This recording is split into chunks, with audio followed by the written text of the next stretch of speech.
People often talk about suffering for their craft, suffering for their art. Well, today's story is all about an art duo that not only found great happiness through art, but also great suffering. And by suffering, I mean the art they were making started to cause them some pretty serious health issues. They began to have trouble sleeping, constantly feeling drained of energy, and these killer headaches. Welcome to the Myartisreal Podcast. This is episode 3, Baku. Baku is made up of two people, Dominique and Stephanie. They're not only an art duo, but they're a couple as well. First, we're going to hear from Dominique and learn more about his life before Baku. So, hi, my name is Dominique Gelina Lemire. I was born in Montreal, but I grew up in the townships called Eastman, close to Sherbrooke in Quebec. And that's pretty much it. Were you making art as a kid, or what were you doing while growing up? Not much art, a little bit. Like, I think my mom was trying to have me paint and stuff, but I wasn't doing much art. Art came in high school. I was doing theater, and then from there, I started to get interested into all sorts of arts, and found love for music, and started the endeavor of starting a music career. And from there, I was studying in communications. I studied in cinema too. I think I did all the types of art. So how did you actually get into theater in the first place? Oh, that's the weirdest thing. I was super young, and I had friends that were playing video games. I don't even think I had any contacts with theater at all, no interest at all. And then I had one friend, which we were partnering up to make an oral presentation for the class, and we we had a lot of fun with it. And from that point, we were super young. I think that was even before high school, and he said, we should become actors. I was okay. And then if we want to become actors, we have to join the theater class. I was okay. And so I applied for the theater class with him, and he ended up not going. So I ended up in the theater class alone with just girls.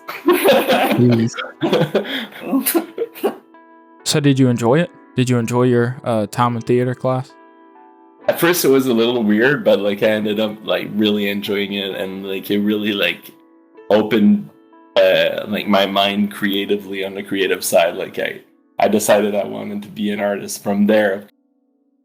So can you tell me how you got into music after trying acting? So it's same like the rest of the things. Same thing. As I got into theater, so I had a friend who was really into music, and he was let's make a band. And I knew nothing. I barely played the bass. And there is a school competition that was very intense, different schools with a big art competition, and there was that music category, and we signed up for it. I think I'd pick up the bass not even 3 weeks before that. We bombed so hard. I never bombed so hard in my life. And I don't know why, I think this bomb should have stopped anyone from pursuing music, but then I don't know, maybe we had something to prove from there, and we stuck to it, and we're still playing music together still. He's on a long journey trip in Europe right now, but we'll get back to playing music when he comes back. While acting didn't really grab his attention, music became Dominique's main goal and creative outlet while moving forward. He and his friends would keep the band going while still bombing a few times, but slowly practicing and improving on their craft. And from there, we just started making music together, but trying to compose. We weren't searching to do shows. We were just trying to compose stuff, and we were in this basement a lot of the time and trying to build the music. I think we decided to make a video clip even before making another show from there.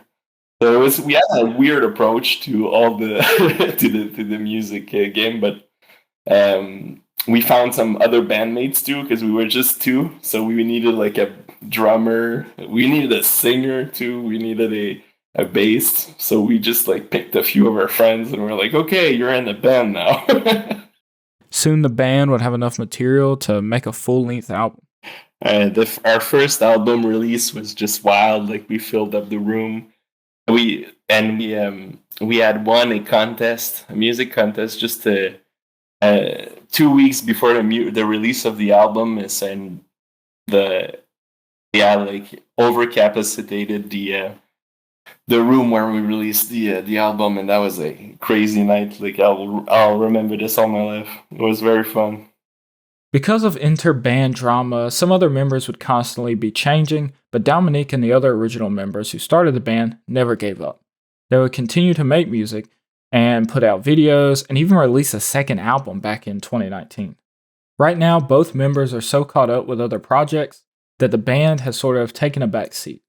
But they both still find time to get together once a week and work on music to hopefully release more in the future.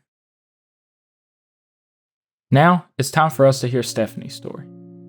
My name is Stephanie Lamontagne. I grew up in Quebec, Lac-Saint-Jean. It's a place in northern part of Quebec. It's a place very far away, quite isolated from the rest of the Quebec. What was life like growing up there in the countryside? Life at Lac-Saint-Jean for me was a bit boring. I felt like I was different. I felt like my family, the one that was closer to me, didn't quite understand who I was. So I felt a lot of pressure growing up to fit in what they want me to fit in. They did have those, beliefs. In the area Stephanie grew up in, most of the people around there had very conservative Christian values.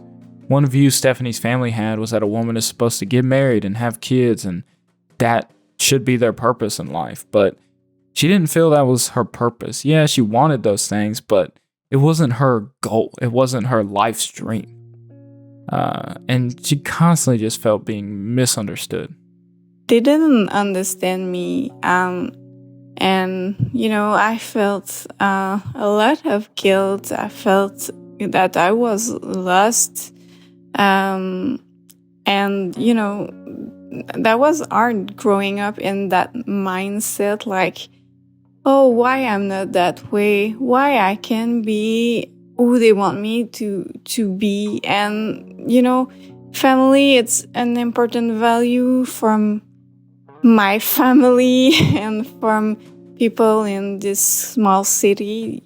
So yeah, when I was growing up, I tried to be like they want me to be, and I tried very hard to the point that I lost myself.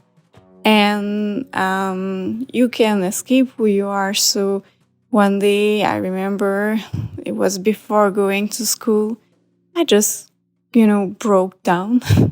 I couldn't get out of the bed. I couldn't do anything. I remember my parents were screaming at me, like, go to school. I was like, I just can't, my mind is blank. My body refused to do anything. So that was like a weirdest feeling. I was a teenager, quite not mature in my feelings. So I was like, oh, what happened? What is happening right now? So yeah, I just for that point on, though I try to be better, and I finding myself. And I remember that I had this willingness to be more and to improve my mental state and to find who I was really. She would first start going to university to be a nurse just to please her family. As nursing wasn't her passion, it wasn't long before she decided to finally move. She started to attend a new school 5 hours away from home in a much bigger city, where she was finally able to be her true self, and she started to study philosophy. I made friends. I will have discussion. We will have discussion that my family and my friend didn't want to have with me. They didn't like to think too much about life. They already have all the answer in the books of Christianity.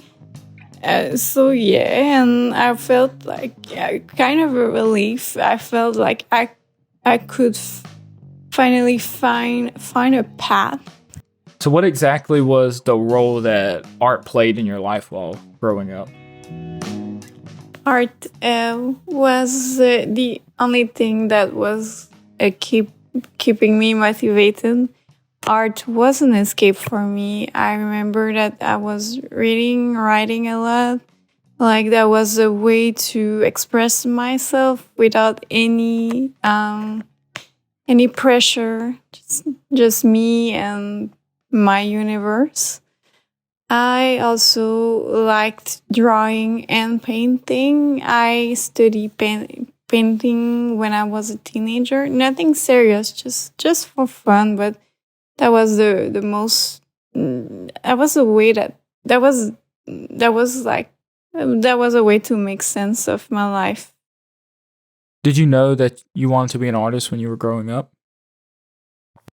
When I was growing up, I was a bit lost, so I didn't have like a precise, plan. When I was a kid, I knew that I wanted to work in art field, like be a writer.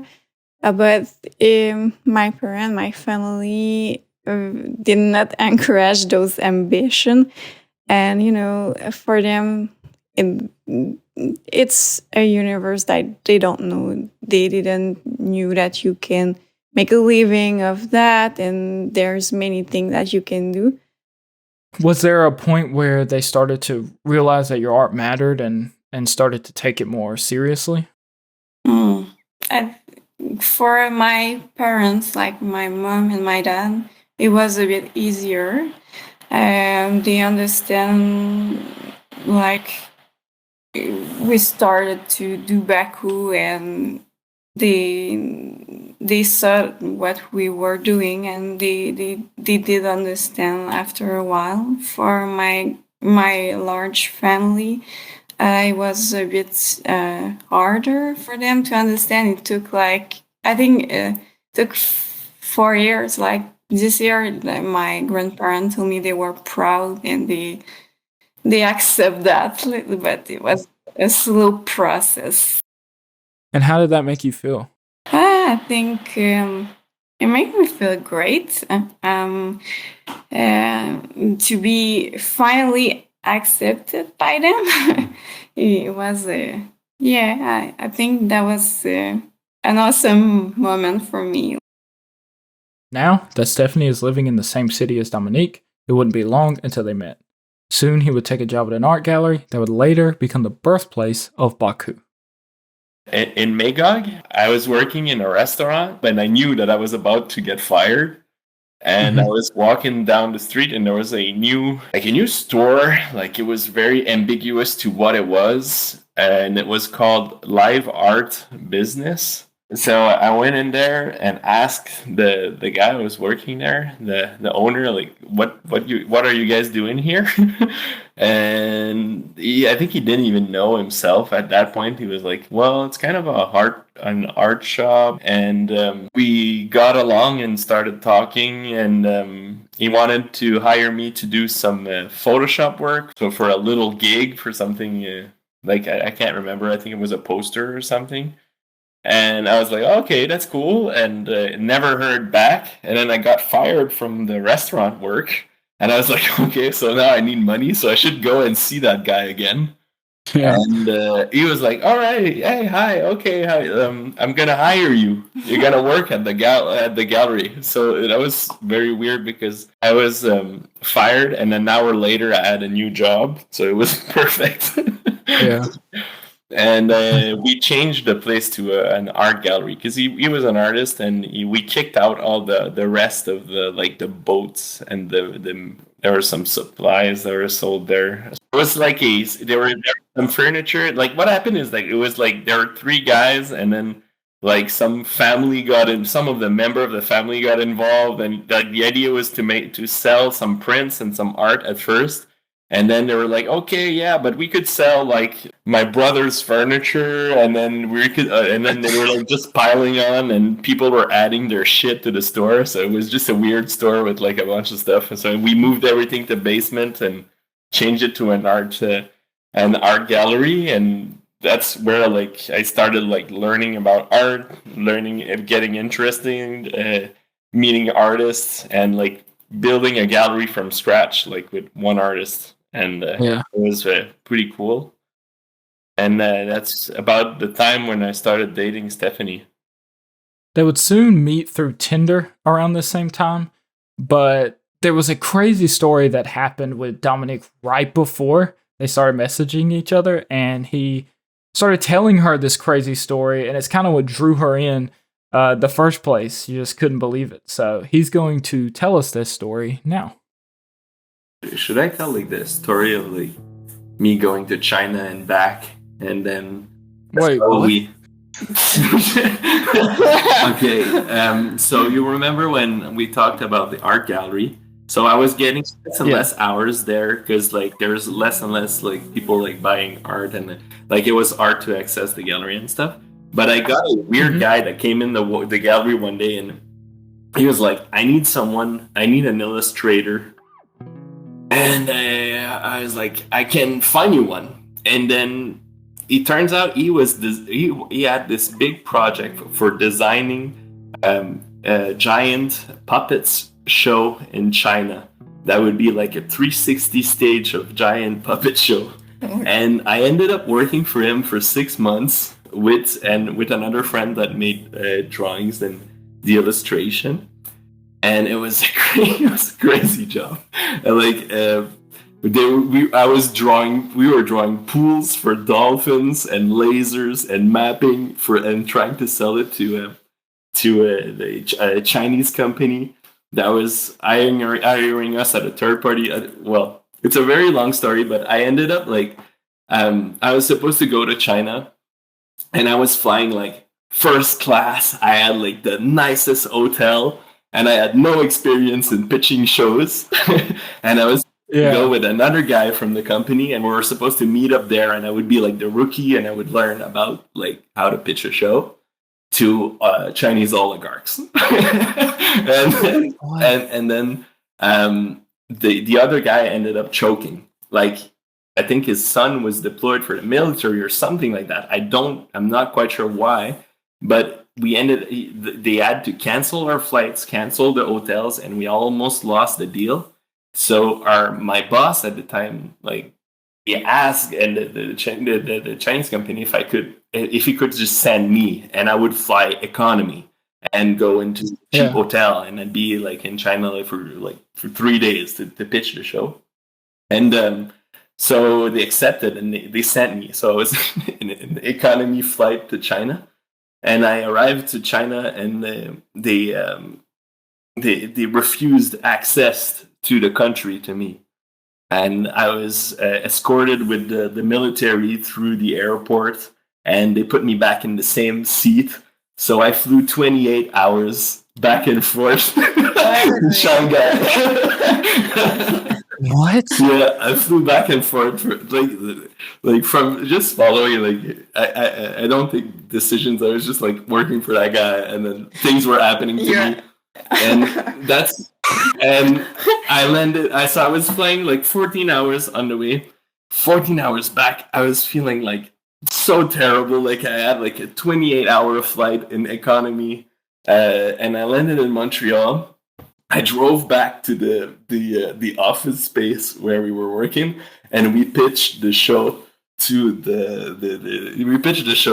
the billionaires like via Zoom, and it was so bad. Yeah. It was so terrible because the company there changed the presentation, so we didn't know what we were presenting because it was so different. I was pretty happy not to have been in the room with them, to be honest. Like imagine like you make a PowerPoint and you arrive there, it's not your PowerPoint, it's like completely something different, and you have to pitch this. That's so crazy.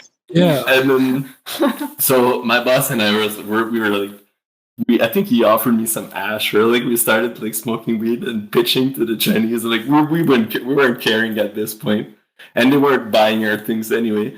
And that's the point where I was starting to chat with Stephanie, and I was telling her like I was like drowsy from the flights and the drugs, and I was telling her about this story. I didn't believe it. The first time, like that's too much. We never met. We were just like chatting. I was like, "Do you want to know a crazy story? Like, I just went back to China, back and forth." That's a weird flex. We ended up meeting like maybe the next week after that. Yeah. Yeah, it was just a crazy story. Like, and then the company ended up like closing, and then I had no job when I met Stephanie, and we were like both like in the hard spots, and then we started making art together. That is quite the trip, but at least something good came from it with him and Stephanie connecting like that. So after finally meeting in person, how did you get to the point of making art together? When did that start? So it didn't take too long before Stephanie moved in with me, because our apartment had like some issues, and we were together all the time anyway. And my apartment like had like fully like blank white walls, and I didn't have any money like to afford any of the art in the gallery. But there is an artist that was working with resin, and we kind of liked like the finish and the look of her art. We wanted to try, and the owner of the gallery I was working at was like, "Well, why don't you try it?" And so take the studio, and the studio was like in the basement of the gallery, and he's like, try to make the resin art. And we made 2 pieces together. We bought the materials, and we were quite happy with the result. And we brought the paintings up and showed it to him, and it was like, okay, cool. He really liked the owner of the gallery really liked the paintings, and he offered us to hang them in the gallery. So we never brought them home for our apartments, and he offered us a gallery deal. So we became artists at the gallery I was working at, and he didn't want us he didn't want me to tell the customer that it was my art though. I would have to sell my art as if it was like not mine. So it was pretty funny. I was the art director, so that was our deal. And where does the name Baku come from? Or how'd y'all come up with that? There's a little bit of a better brainstorming than for my band name. So we were a duo. We had a first gallery deal, and we didn't have a name. So we went to a cafe, and we talked about ideas. And at first it was a god, right? Yes, a Greek god, Baku.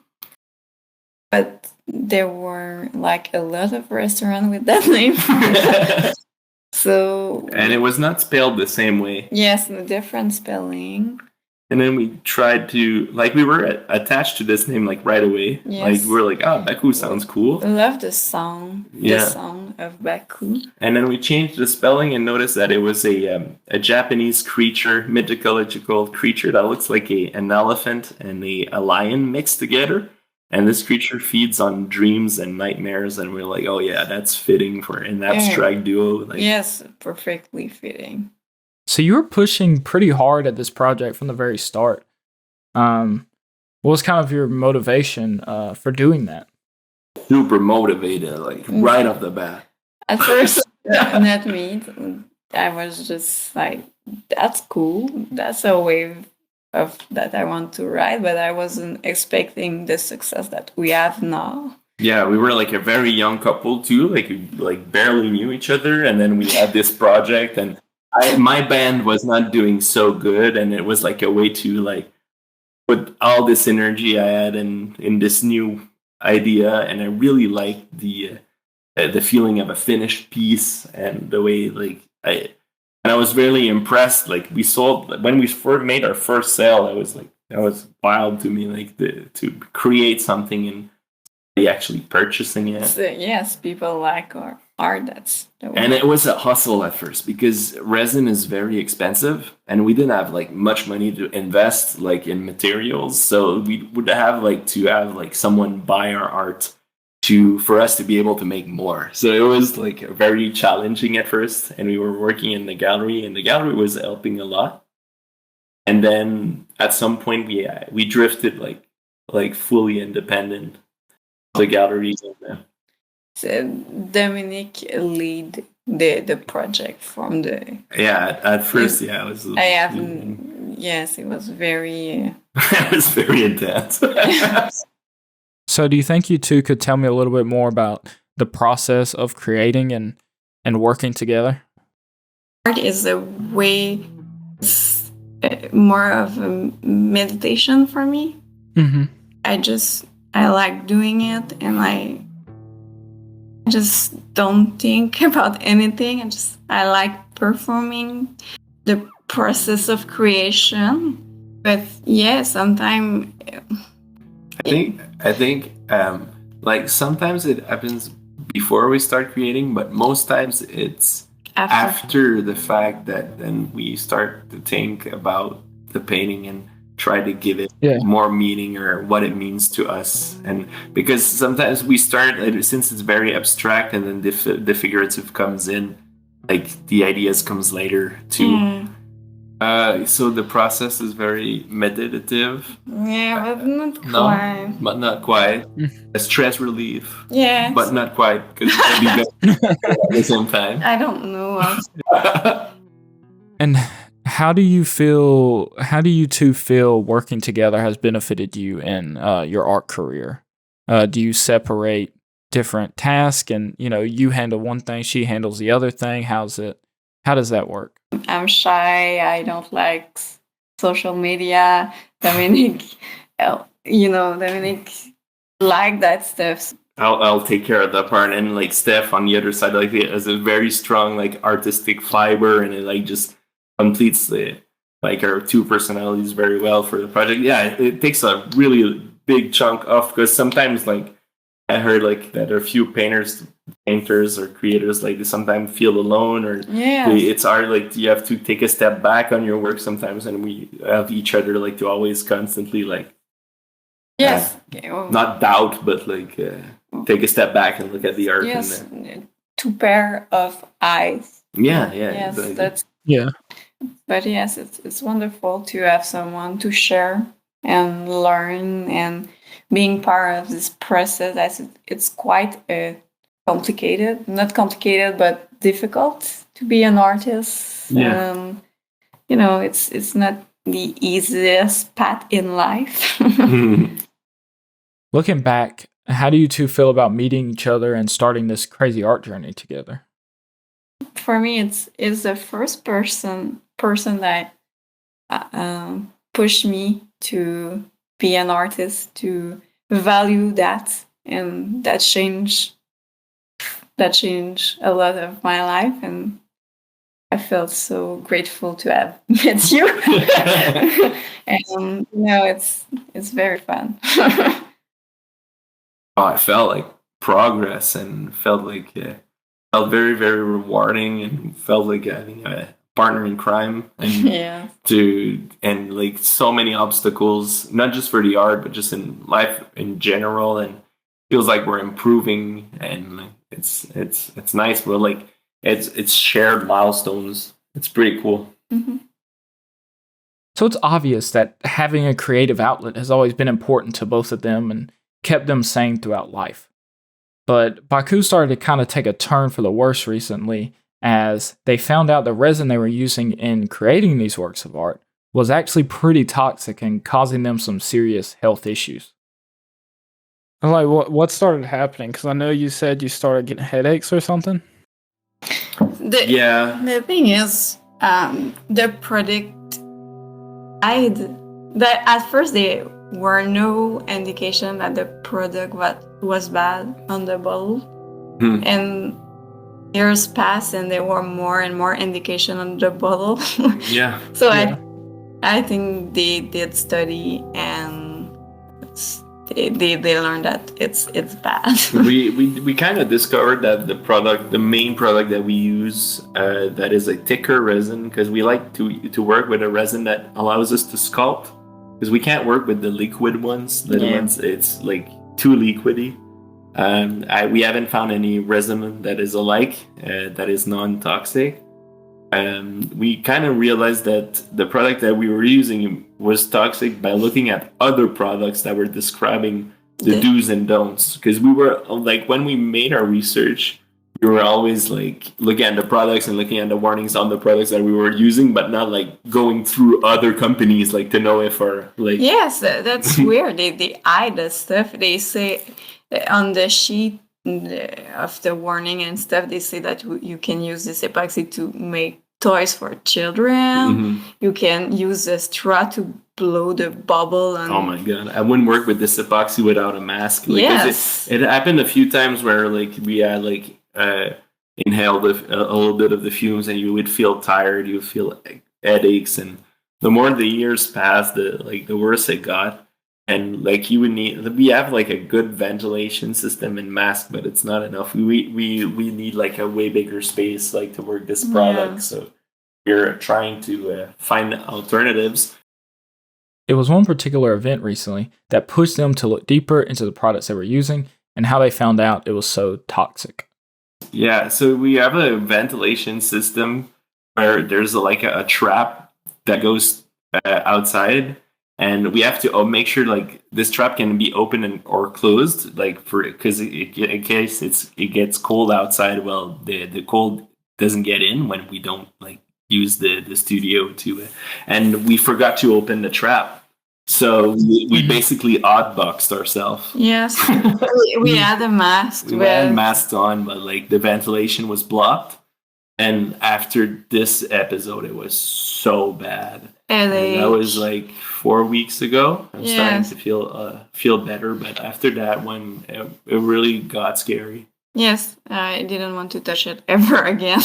I was like, it's real. We felt so bad. So, how do you plan to keep making art without poisoning yourself, essentially? Recently, Steph really got into Procreate and drawing and working on the iPad and working digitally. And I have I have worked quite a bit with Photoshop. So we are trying to like pivot towards working digitally and reusing pieces that we made in the past. And we have quite a bit of ideas of how we can make our art. We are trying new product. I think it will be different, but I think it will be I think we'll be able to be consistent with our style. At first, I was like devastated with the news, but the more it goes, like it's been like a week or two now, and I think like the direction we're taking and the art we're making now is quite interesting as well. And I think it would be like. Yes, I think we shouldn't. I love what we do, but I don't want to poison myself. Yeah. But it's the it's a. It was oh my god! Day. What's the word when like somebody dies, Jacob, and then you have to go through this period of day? Mourning? Yeah. Yes, it was like. But I think it doesn't translate. No, we had to let go. So for the super rare piece that we are making, we are kind of making this change a little bit into our art statement for the artwork that we made, and we're gonna try to incorporate like this change, these emotions, this transition into the art piece that we're gonna mint. It's a big milestone on the NFT side for us, but it's also like a big change into our art career. So we're trying to kind of merge the two and try to make something like meaningful. It's been a long journey for them, but they still have further to go. Baku has opened up so many doors for them, and the struggles they have gone through has made their bond that much stronger. So tell me, guys, what are your thoughts of where your life is now and moving forward? I feel prouder. Is that a good pronunciation? More proud.